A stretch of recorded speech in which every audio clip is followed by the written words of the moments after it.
Pokwa ya lelo toko fongola ba Bible na biso totanga na livre ya 2 Chroniques tobanda na verset 1er. 2 Chroniques 20. 2 Chroniques chapitre 20 tobandi na verset 1er. Tokiti ti toya otsuka na verset 25. C'est une longue lecture. Après cela, les fils de Moab et les fils d'Ammon, et avec eux les Maonites, marchèrent contre Josaphat pour lui faire la guerre. On vint en informer Josaphat en disant: une multitude nombreuse s'avance contre toi depuis l'autre côté de la mer, depuis la Syrie, et ils sont à Hatzon Tamar qui est En-Gedi. Dans sa frayeur, Josaphat se disposa à chercher l'Éternel, et il publia un jeûne pour tout Juda. Juda s'assembla pour invoquer l'Éternel, et l'on vint de toutes les villes de Juda pour chercher l'Éternel. Josaphat se présenta au milieu de l'assemblée de Juda et de Jérusalem, dans la maison de l'Éternel devant le nouveau parvis. Et il dit: Éternel, Dieu de nos pères, n'es-tu pas Dieu dans les cieux, et n'est-ce pas toi qui domines sur tous les royaumes des nations? N'est-ce pas toi qui as en main la force et la puissance, et à qui nul ne peut résister? N'est-ce pas toi, ô notre Dieu, qui as chassé les habitants de ce pays devant ton peuple d'Israël, et qui l'a donné pour toujours à la postérité d'Abraham qui t'aimait? Ils l'ont habité et ils t'y ont bâti un sanctuaire pour ton nom, en disant: s'il nous survient quelque calamité, l'épée, le jugement, la peste ou la famine, nous nous présenterons devant cette maison et devant toi, car ton nom est dans cette maison. Nous crierons à toi du sein de notre détresse, et tu nous exauceras et tu sauveras. Maintenant voici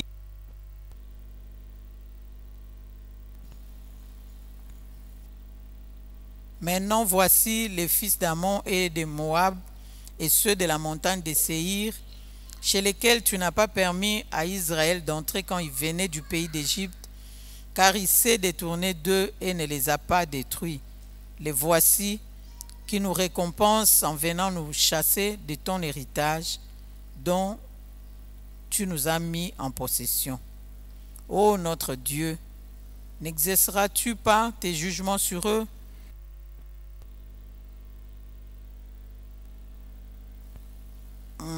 Car nous sommes sans force devant cette multitude nombreuse qui s'avance contre nous, et nous ne savons que faire, mais nos yeux sont sur toi.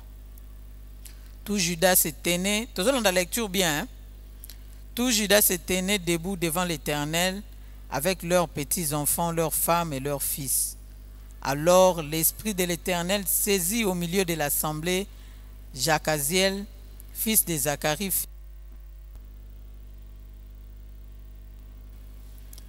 fils de Matania, lévite, d'entre les fils d'Asaph. Et Jacaziel dit: soyez attentifs, tout Juda et habitants de Jérusalem, et toi, roi Josaphat, ainsi vous parle l'Éternel. Ne craignez point et ne vous effrayez point. Ainsi vous parle l'Éternel, ne craignez point et ne vous effrayez point devant cette multitude nombreuse. Car ce ne sera pas vous qui combattrez, ce sera Dieu. Demain, ils vont monter par la colline de Tit, et vous les trouverez à l'extrémité de la vallée, en face du désert de Jéruel. Vous n'aurez point à combattre en cette affaire. Présentez-vous, tenez-vous là, et vous verrez la délivrance.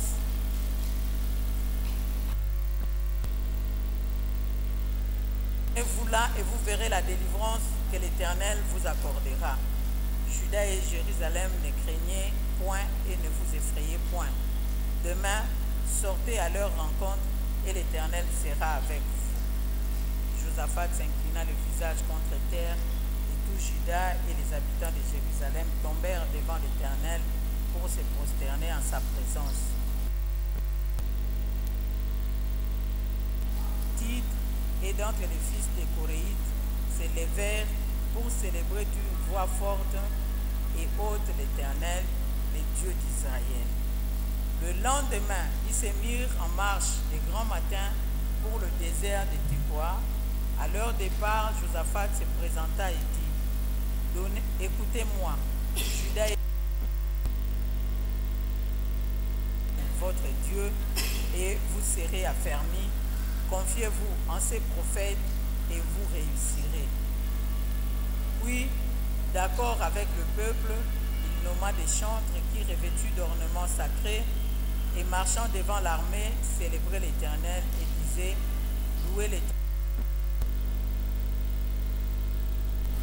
Au moment où l'on commençait les chants et les louanges, l'Éternel plaça une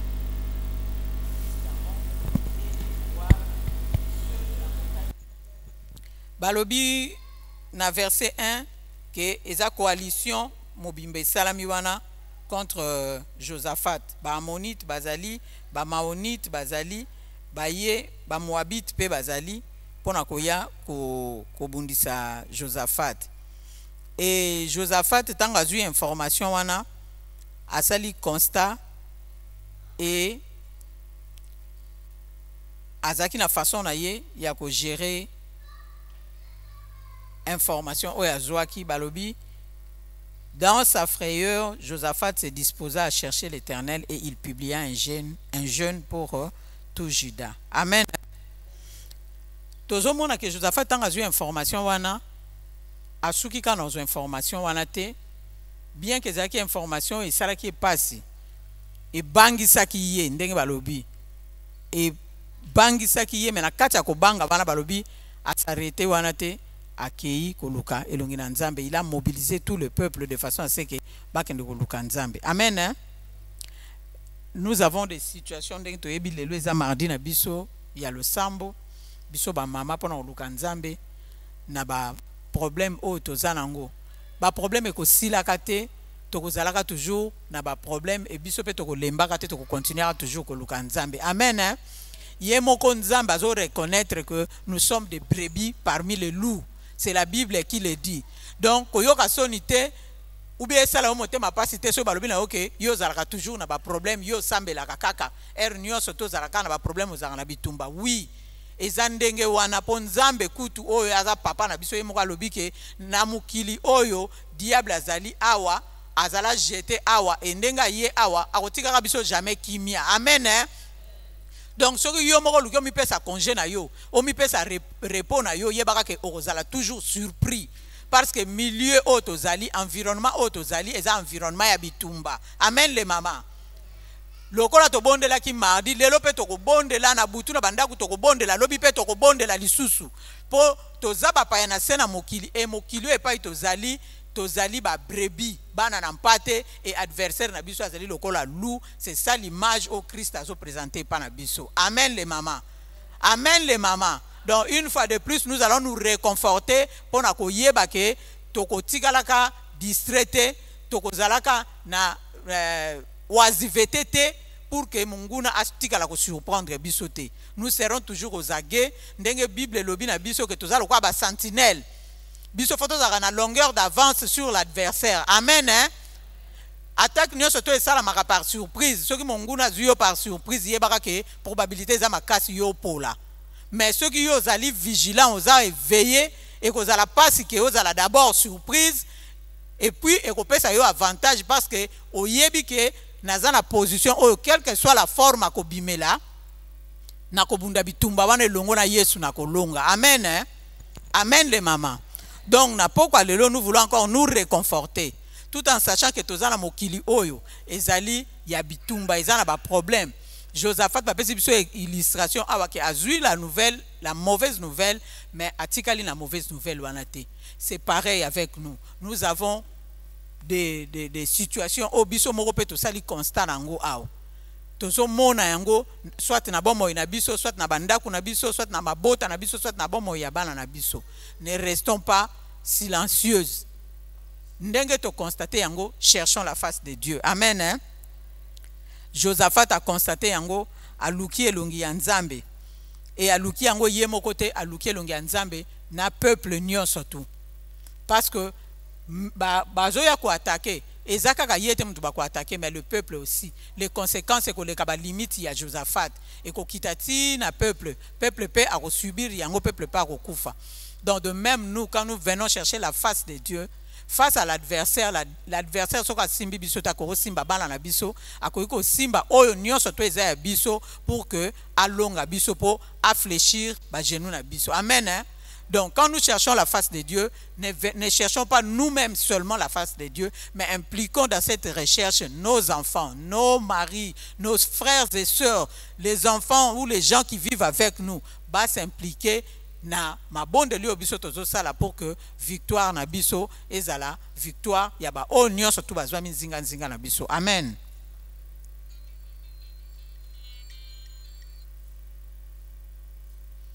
Donc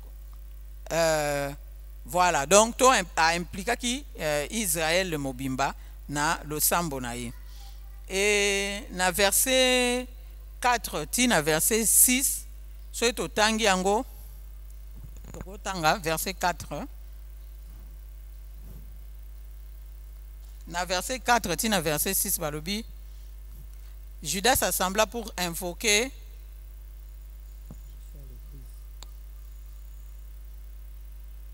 Balobi Judas s'assembla pour invoquer l'Éternel et l'on vint de toutes les villes de Juda pour chercher l'Éternel. Josaphat se présenta au milieu de l'assemblée de Juda et de Jérusalem dans la maison de l'Éternel devant le nouveau parvis et il dit: Éternel Dieu de nos pères, n'es-tu pas Dieu dans les cieux et n'est-ce pas toi qui domines sur tous les royaumes des nations? N'est-ce pas toi qui as en main la force et la puissance et à qui nul ne peut résister? Amen. Hein? Josaphat tangazo lukanzambe na verset 6 plus to komona ba expliquer biso que azo reconnaître oyo nzambe azali. Amen les mamans. Alobi ke nzambe oyo biso toyeko luka awa oza nzambe oyo ozo dominer sur tous les royaumes de la terre. Somo ya Josaphat ezalaki ba ebisi que c'est une multitude. Eza 3 nations mobimba soki 4 yo esangani pona koya ko bundisa. Donc bazali ebele.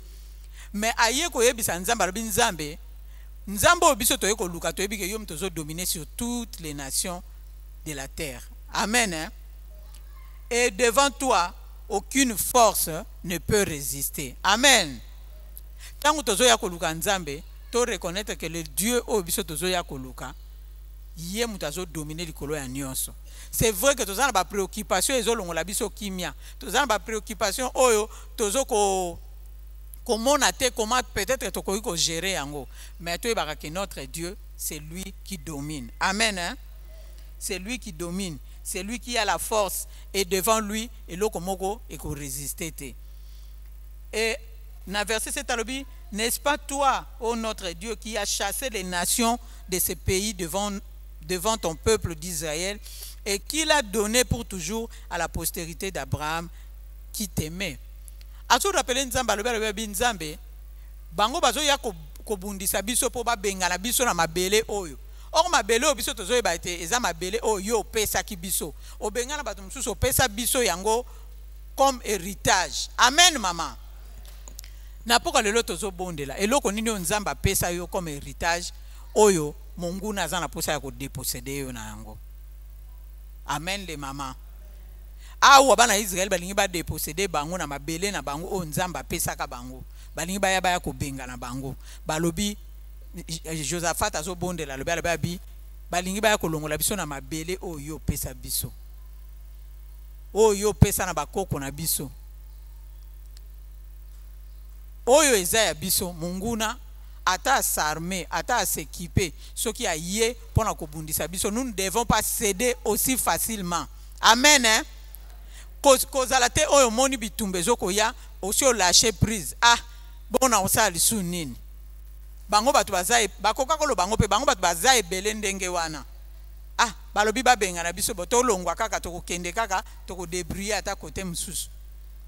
Non, ils se sont dit eza mabele na biso toza na droit ya mabele o eza mabele o nzambe mutapesa biso yango. Mama libala na yo esika yo zali wana eza libala o nzambe apesa yo eza droit na yo. Amen eh? Musala na yo wana eza musala o nzambe apesa yo eza droit na yo. Faut o réclamer yango, il faut o jouir na yango et ceux qui menacent ezali faut o bundela yango. Amen eh? Amen mama. Bakoki ko bimisa yo na ndaka libala wana te na bopete nyonso tu pe yo bimi okei. Eza o nzamba pesa ki yo oza na raison ya kobundela yango, oza na droit ya kobundela yango, oza pe na raison ya koyebisa nzambe ke eza o ye apesa yo et que yo pe oza na intérêt oza na posa ya ko perdre yango te. Yo moko liboso fo banda nanu komi welela. Mutu akoki ko welela yo koleka yo moko azate. Mutu akoki ko défendre ba intérêt na yo koleka yo moko azate. Même dans la présence de Dieu. Amen hein? Amen les mamans.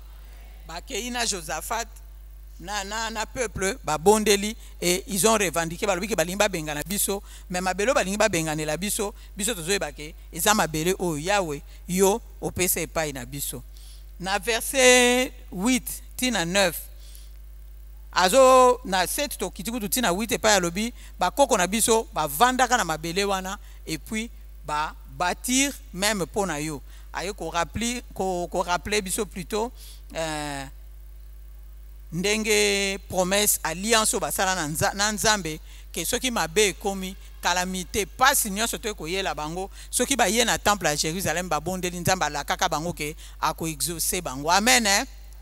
Yango wana to ye lisusu mbalo oyo lokola ba ye ebele bazo ya pola kobundisa biso pe to ye ko rappeler ke lobaki na alliance to salaka soki to lukiyo na tango apasi okoyano la biso. C'est pareil na biso pe na poko lelo to ye na ndako oyo po ezali esika oyo ya rendez-vous na biso na nzambe. Amen eh? À part bisika oyo tokutanaka na ye na ba chambre na biso na ba salon na biso na ba payote na biso awo ezali esika oyo ezali consacré pour na losambo. Amen. Et pa yoyo alobi esika to sangani mibale na to misato azali na biso elongo et pa yoyo bana ba santu ba sangani les frères et sœurs ba se réunir et c'est siko ya zo déverser bénédiction na ye. Amen. Donc, tant que tu es na esika oyo, ayons conscience que nous sommes au bon endroit et to yé liboso ya nzambe oyo asala alliance. Et na alliance na yewana accomplir oyo ezali posa ya mitema na biso to kosenge pai na ye selon sa fidélité. Amen. Hein? Biso batu to bosanaka, biso batu to kokiko bosana ba promesse to sala, mais le Dieu que nous invoquons est un Dieu fidèle. Amen. Oya tenaka na alliance na ye oya sala na biso elongo.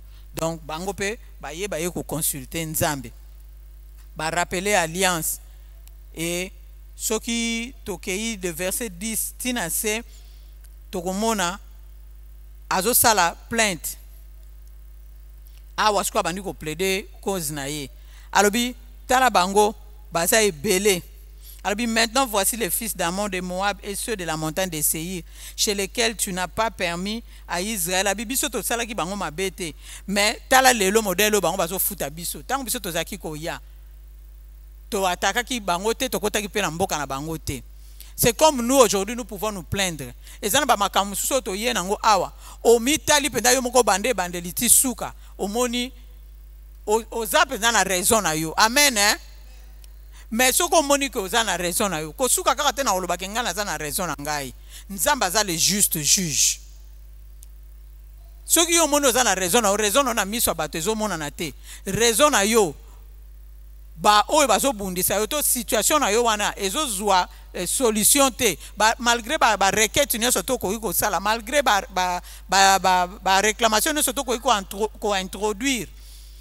Ne mama jolie ota opesa biso exemple na ye aw ba demande nyonso to asali mais solution zo mate dossier na ye bazo signer yango te ko suka wana te seulement na koloba kende na dossier na yo pa ya juste juge ndenge bana Israël basali aw balobi nzambe to ye nango epa na yo okota likamu na biso. Amen hein?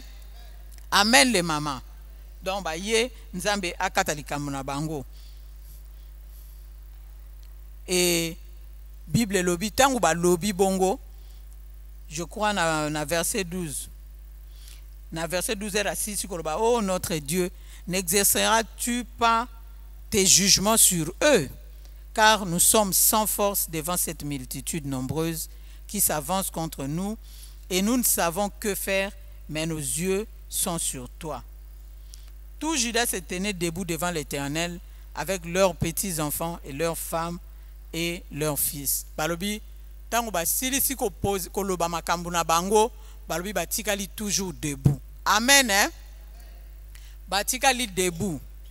Balobi bazo zela sikoyo Nzambe asala quelque chose.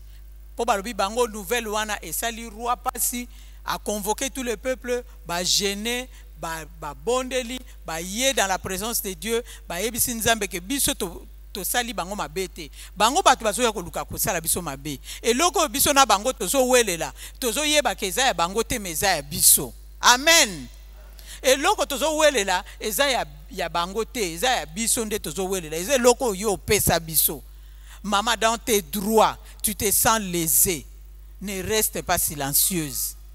Le juste juge azali. Et tant que bango ba yé devant Dieu, ba poser problème na bango. Na mitema o et tout a mindenge to na utai koloba tantôt na témoignage. Motemo pende zoki, motemo pende sali pasi penza. O e mi kitisi liboso ya Nzambe. Nzambe atikalaka insensible te. Nzambe a réagisaka toujours maman. Soki pe Nzambe amoni pe yake motema na yo eza ya kotutama, motema na yo esuki, pe omoni epai mususu okendele te.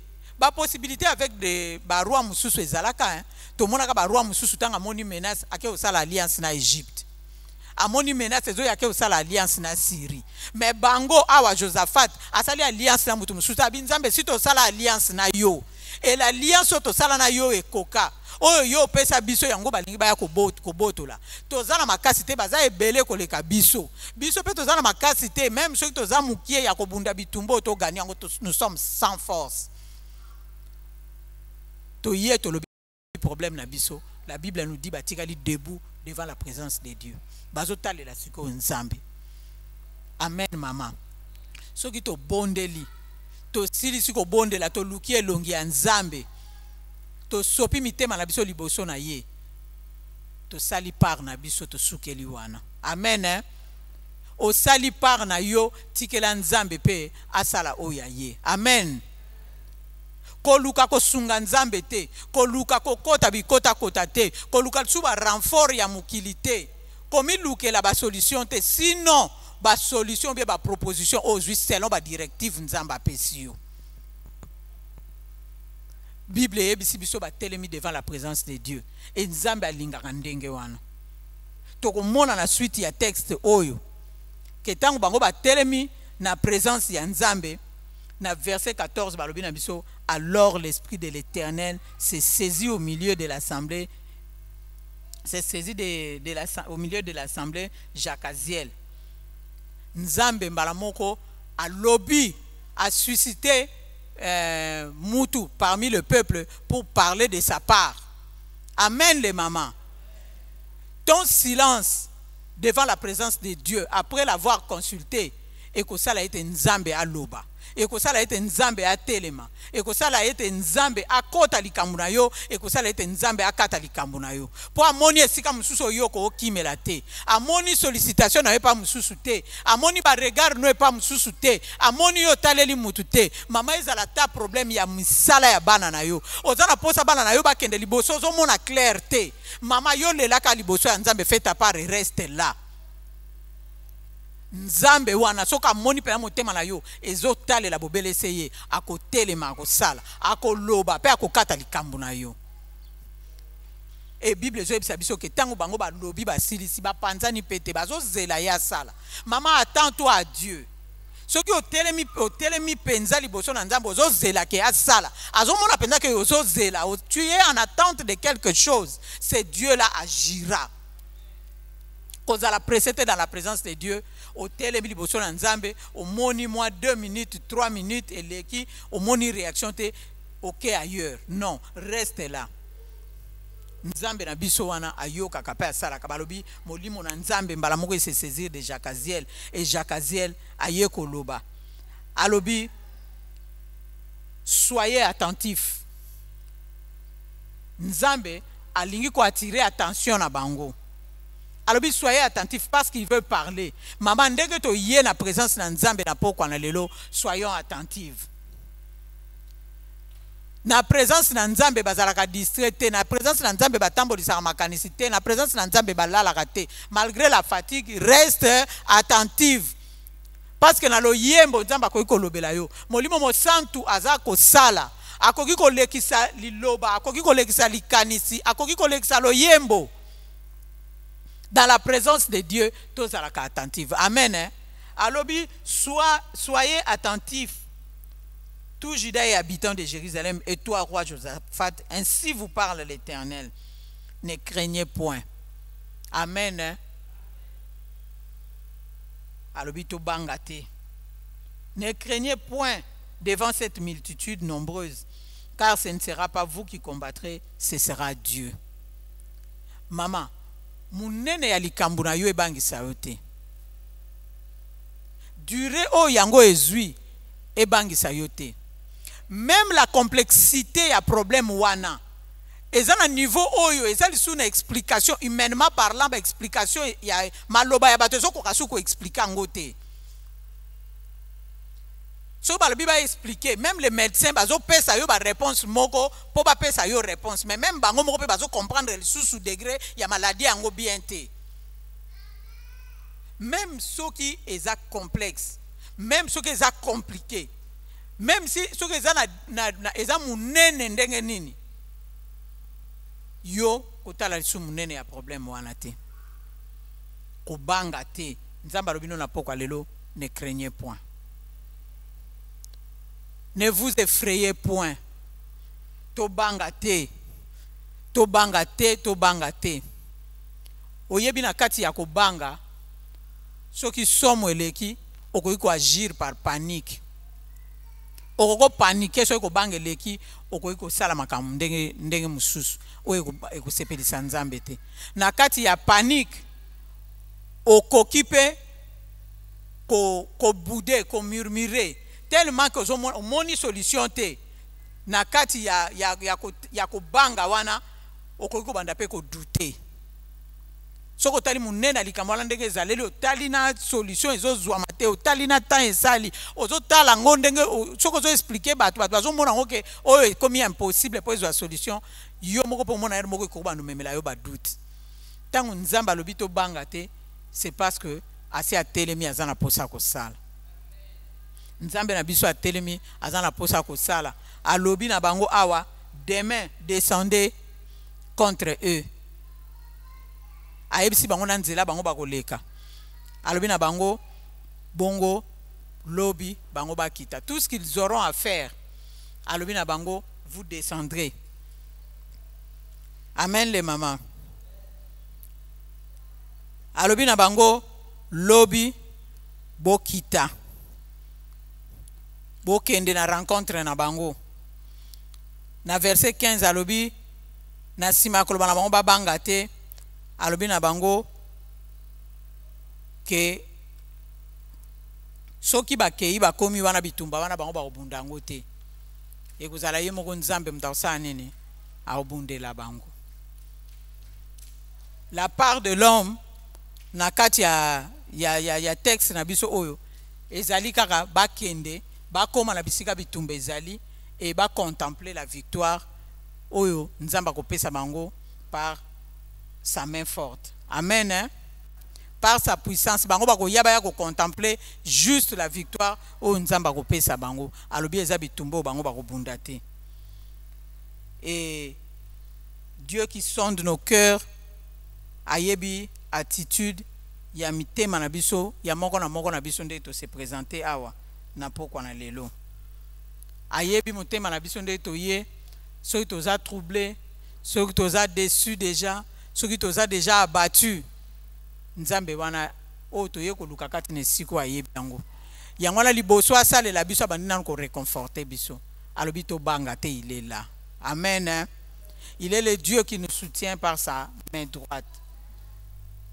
Azali nzambo aza réconfort na biso. Na pourquoi lelo soki tozaki abattu, soki toza déjà tourmenté, soki tozomona ke tosuki, alobi na biso to bangate azali wana pe akosalela biso na pourquoi na lelo. Amen. Hein? Na verset 15 wana kako komona na verset na quatrième élément il y a verset 15 wana nzambe a dispensé bango. Maman na pourquoi lelo Dieu veut dispenser aussi une femme. Et pas yo yozo kanisa koko sala ba effort rebelle pose la solution. Ce qui exercer ka foi na pourquoi lelo olongo liko bango yo zanango. Nzamba dispenser yo na o nyonso tout ba effort linga ko sala. Yé moko ko prendre ngo en charge. Amen. Hein? Amen les mamans. Na pourquoi lelo nous insistons. Après que Nzambe a se saisir na Jakaziel a lobi katina a peser bango liboso lobi abi to bangate. Recommandation liboso na poka lelo to bangate. Recommandation a mibale alobi na biso yemoko a dispenser biso na o nyonso tu oyo biso to bongisaki. Ba calendrier o nyonso tu to salaki. Sans qu'on consulte ye avant. Mais maintenant que tu as la présence na ye ndenge to consulter a dispenser biso na makambo mususu biso to kanisa to sala yemoko azu dossier na biso en charge na poko lelo yemoko akobunda bitumba wana biso démarche to ko sala ezali ya ko kende ka ko constater victoire nzamba ko pesa biso na poko lelo ba yebisi biso na texte wana na suka na ngoto moni ba kei bana Israël tango ba komi kuna ba ke okuta bango nde bazo bunda il centre dedans oyo na oyo babundi nanu babundi tango basisi ko éliminer oyo bakei lisusu bake ko bunda lisusu na ba o mususu kuna babundi basilisi et puis bana Israël tango baekuta batunyoso tu baza ya kokufa. Amen. Baeko kuta bitumba la bango nzamba bundeli bango yango. Aza nzambe ya maloba te.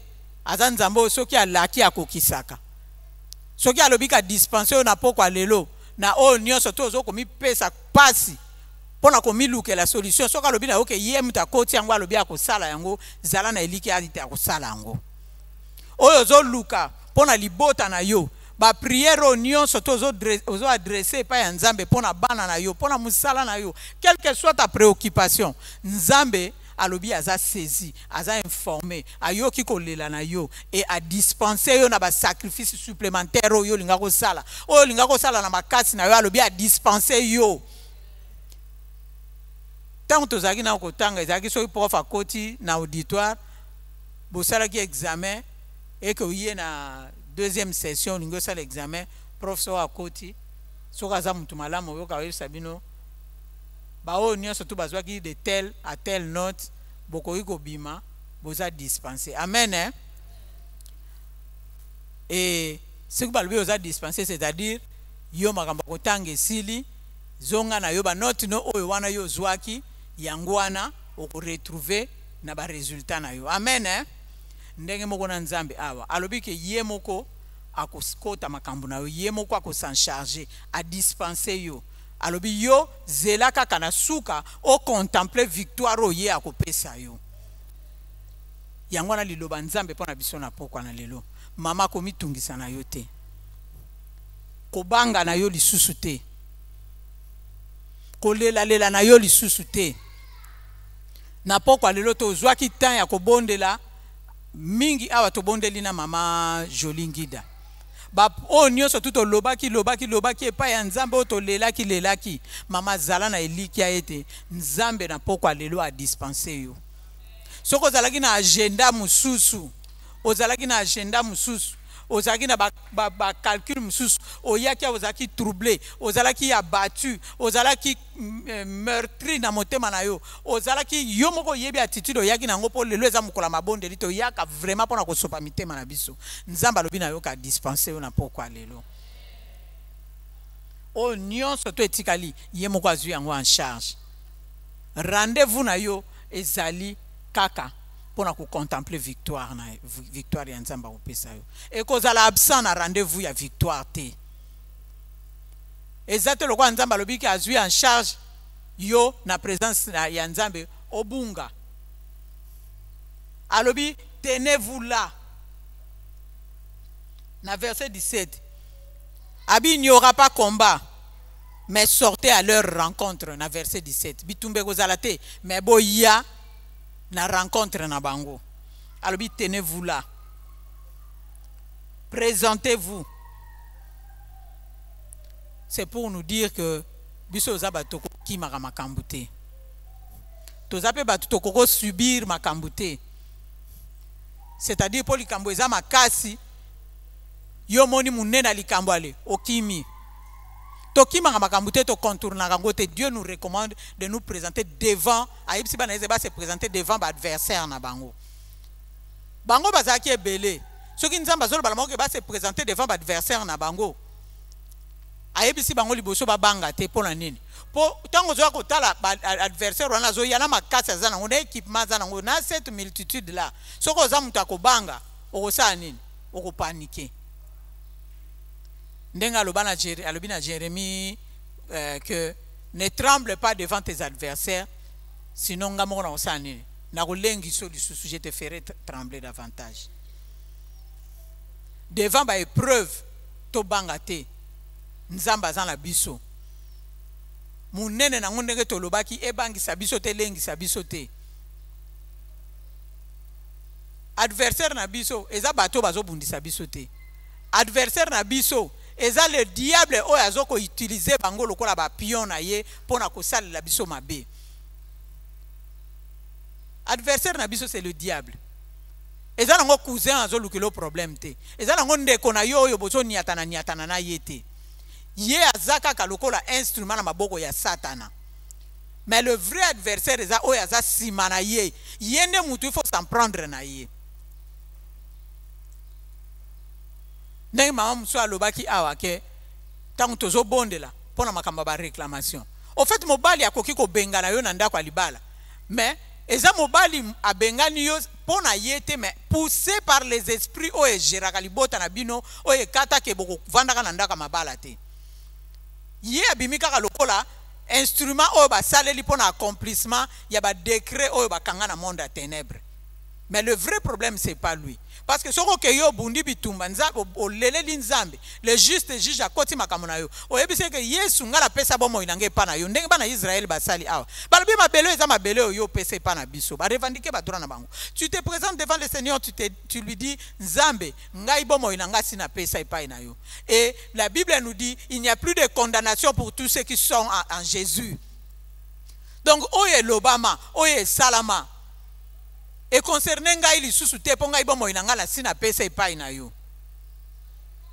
Et nzambe na souffle oyo bimaka na banarine na yo pupolela ngai kombolela ngai ba mipepe nyonso tu oyo elobama ba écrit nyonso to oyo ba koma likolo soki ya zelo soki likola mabanga makila na Yesu effacer.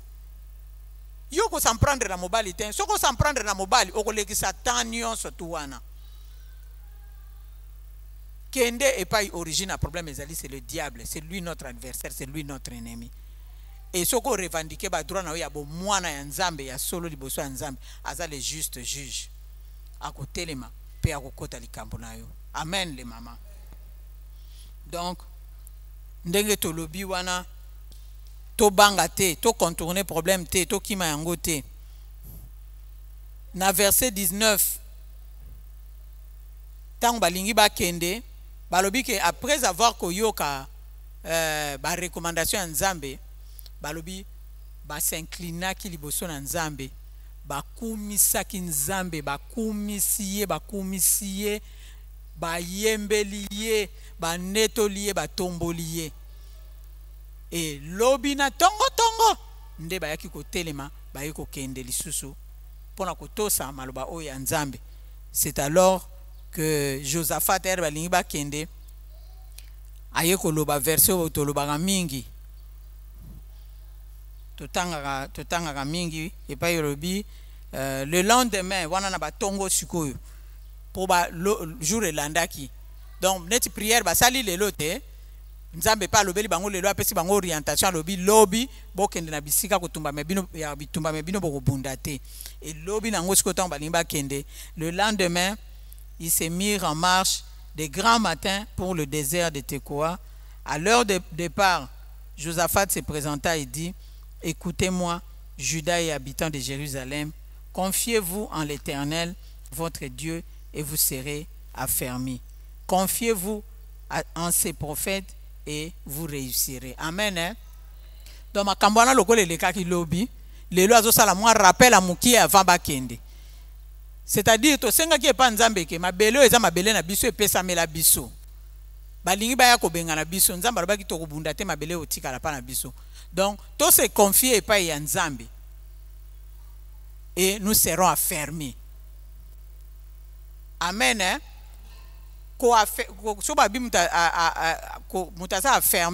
C'est-à-dire on parle plus de stabilité. C'est-à-dire ma belle wana ndenge to leli epa ya nzambe ndenga Josaphat azo rappeler ba ndenga lobaki lobi. C'est-à-dire si to se confier kake pa na nzambe, nous serons affermis. Amen. Hein? Et ceux qui se confier et pas il y a ba prophète, c'est-à-dire il y a kazi la lobaki na bango lobi que bino bokende boko bundate bobangate liboso ndenge to landi yango lobi ne craignez point. Et puis bokende boko bundate nzamba ko bundela bino. Ceux qui se confier na malobo yo prophète alobaki, c'est-à-dire le londe tozo kende boye. Toza na confiance que to ko bundate nzamba ko bundana tina na biso. To longoli penda ko banga nde tozo kende boye donc to longoli ko banga. Et puis to kena attitude wana ke to ko bundate makambo tozo kende ko sala lelo e ko réussir. Amen. Hein? Amen les mamans. Malobo nzamba zo pesa biso. Soki to ndimi yango penza na motema na biso mobimba. Quand on parle de prophète ici, tout tangi na texte awa c'est le prophète avait prophétisé de la part de Dieu. Aloba ki maloba ya nzambe. Et maloba wana yangwana roi zo rappeler bango ke soki to ndimi maloba na to yambi malobo ya prophète aloba ki na biso makambo tozo kendele ko simba. Mama ozana posa omona makambo yo zo lelele pa ya nzambe e simba. Confie-toi na malobo nzamba lobeli yo. Na ba promesse nzamba pesi yo. Tango zo tanga maloba na nzambe. Na situation na yo wana nzambe sa lobela ki yo nini. Simba kaka liloba wana. O ya loba ki aza fidèle akokokisa yango. Amen. Hein? Aza fidèle akokokisa maloba wana. Akopesa biso stabilité. Tomoni bana Israël bakei babundi bitumbango te nzamba bundeli bango et bango batu basaki na posa ko ya ko déloger bango ko benga na bango bakufi pour dire que bango batikali affermi na mabelo nzamba pesa ki bango pour autant que batambola ki na kubanga na ye. Amen. Hein? Ya kubanga ye na kubanga kombo na ye. Nzambe akopesa yo stabilité. Et pas yo zo mona ke makambo eza clair te zo flotter lelo esimbi lobi esimbi te aza wana pona ko affermir yo soki o se confier pa na ye a ko affermir yo lelo salibo esimbi te lobi o salibo esimbi te lobi o salibo esimbi te nyonso zo sala zo mona ezo simba te. Confie-toi en l'Éternel a ko affermir yo. Amen. Hein? Amen. Confie-toi en sa parole makambo zo sala ko simba. Oyo zo zela nzamba salela yo ko simba soko se confier na maloba na ye.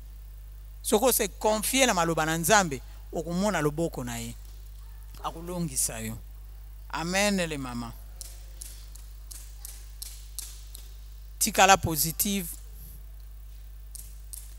Longola doute katikati na yo. Et reprends la force, le courage, la joie. Oyo perdaki et continue ta marche avec le Seigneur.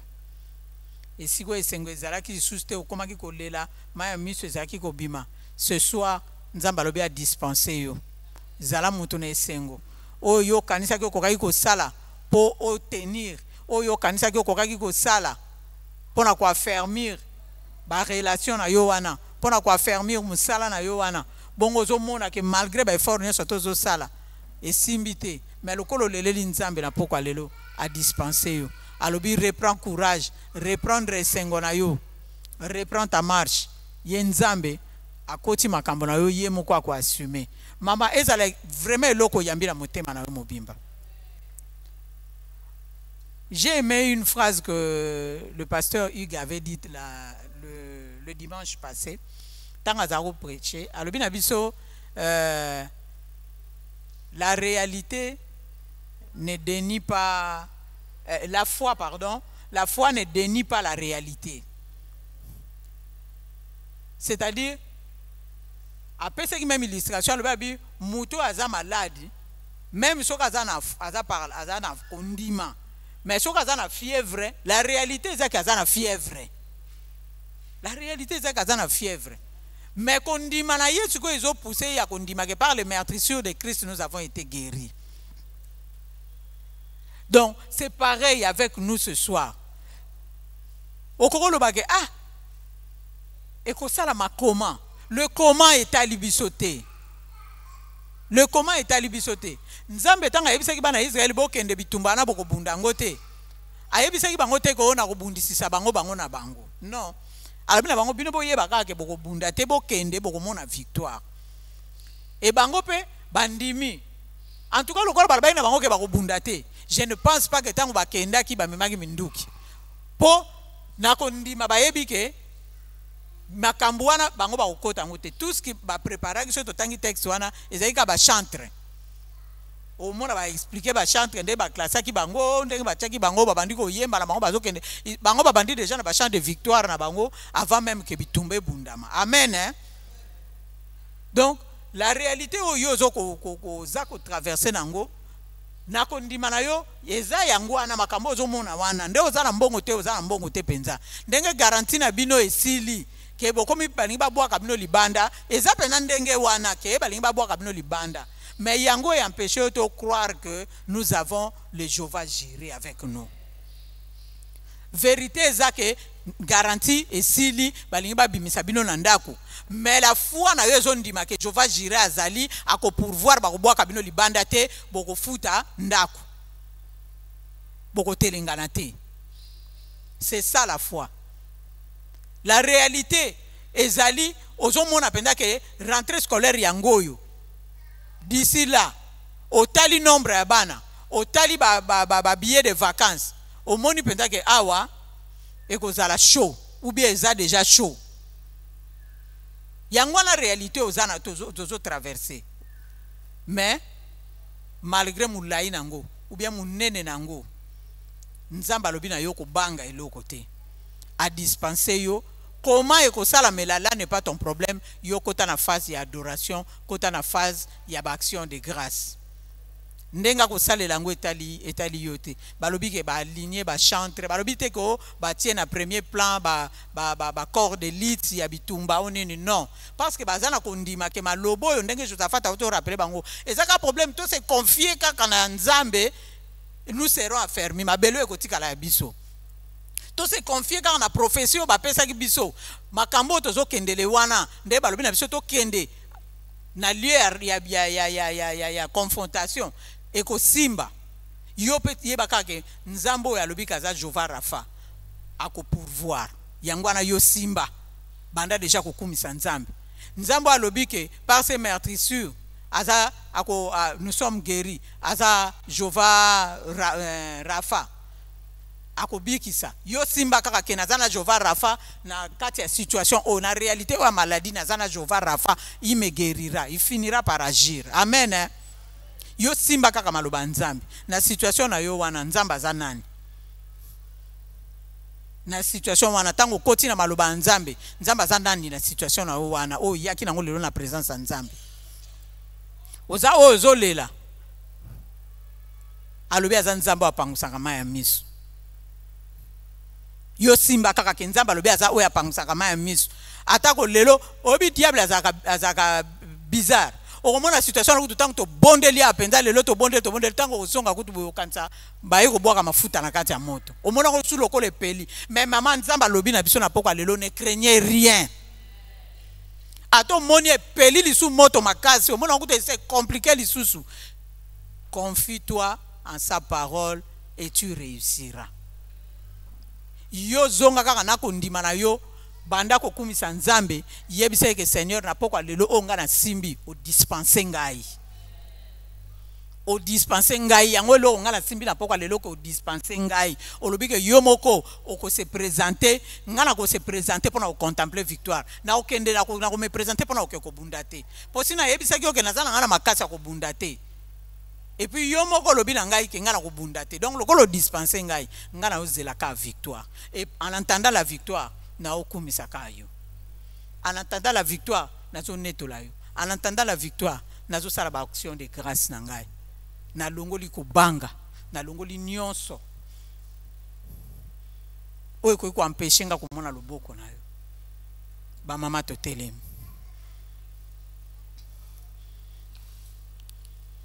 tozo telema tozo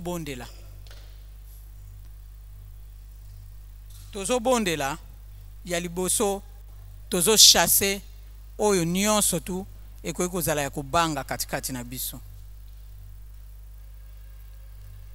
tango yaki kati na esiko oyo ozala komona likambo na yo somo tango ozalaki koya kati na esiko ozala komona likambo no munene mais nzambe oyo alobi na yo ka dispenser yo